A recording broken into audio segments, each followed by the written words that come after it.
Hi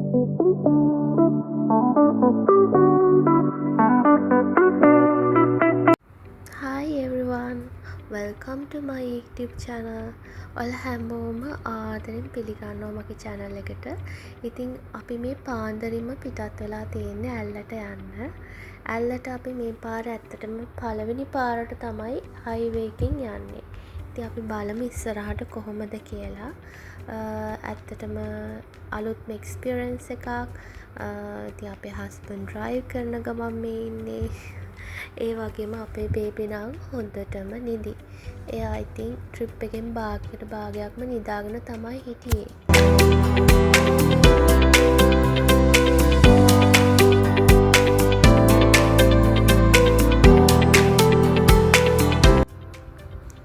අපි දැන් මේ මත්තලින් එක්සිට් වෙලා ඇල්ලවැල වෝටර්ෆෝල් එකට යන ගමන් තමයි මේ. ඔයාලට පේනවනේ කොච්චර ලස්සනද කියලා.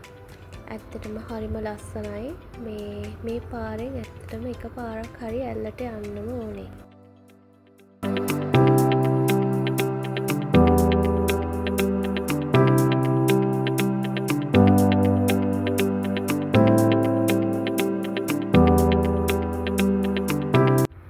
දැන් නම් වෝටර්ෆෝල් එකට ගොඩක් ළඟයි. හැබැයි අපිට වෝටර්ෆෝල් එක ගාවට කාර් එකෙන් නම් යන්න බෑ. මගින් අපිට වාහනේ නවත්තලා එතනින් අපිට ත්‍රීවිල් එකක් වගේ අරගෙන යන්න පුළුවන්. මොකද යන්න පාර ටිකක් අවුල් වෙනවා. ගල් තියෙනවා හරියට. ඒ වගේම වලවල්.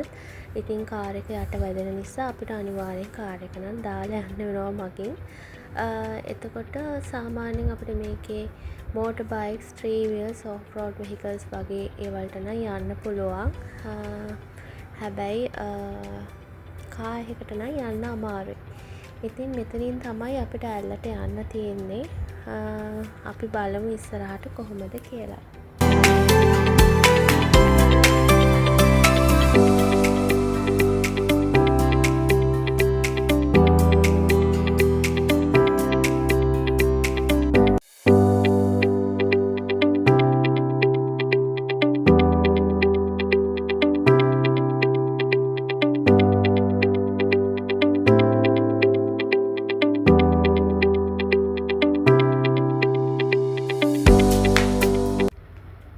බබා එක්ක යනකොට නම් ඉතින් ගොඩක් පරිස්සමට යන්න ඕන.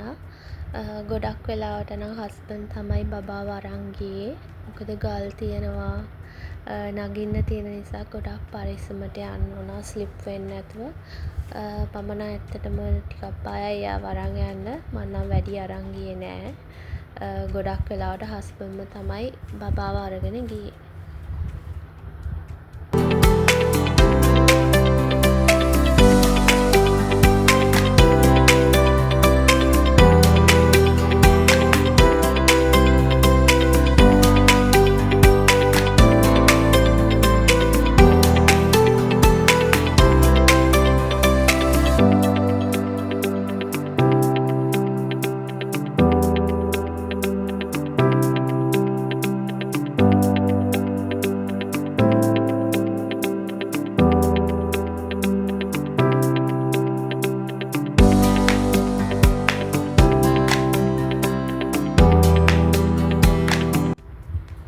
ඔයාලට පේනවනේ වෝටර්ෆෝල් එක හරිම ලස්සනයි. හැබැයි මම නම් වෝටර්ෆෝල් එකට බැස්සේ නැහැ. මොකද මට බයයි. බබත් එක්ක මම උඩට වෙලා හිටියා. ඇත්තටම මෙතන ඉන්නකොට හරිම හිතට හරිම නිදහසක් දැනෙනවා. ඒ වතුර හඬ, එන්වයරන්මන්ට් එකේ සවුන්ඩ්ස් වලට හරිම හිතට මාරම පීස්ෆුල් එකක් දැනෙනවා මට නම්. ඇත්තටම හරිම ලස්සන වෝටර්ෆෝල් එකක්. අනිවාර්යෙන්ම ඔයගොල්ලොනුත් යන්න වෝටර්ෆෝල් එක බලන්න. හැබැයි ගොඩාක් කෙයාර්ෆුල් වෙන්න. මම නම් ගියේ නෑ වෝටර්ෆෝල් එකට. මම නම් බැස්සෙත් නෑ. මම මෙතන ඉඳන් තමයි බලාගෙන හිටියේ. ඇත්තටම බලන් ඉන්න එකත් ඇත්තටම හිතට හරිම සැනසීමක් දැනෙනවා. ඒ සද්දෙට, කුරුල්ලන්ගේ සද්දෙට. ඉතින් ඔයාලත් අනිවාර්යෙන් වෝටර්ෆෝල් එක බලන්න යන්න.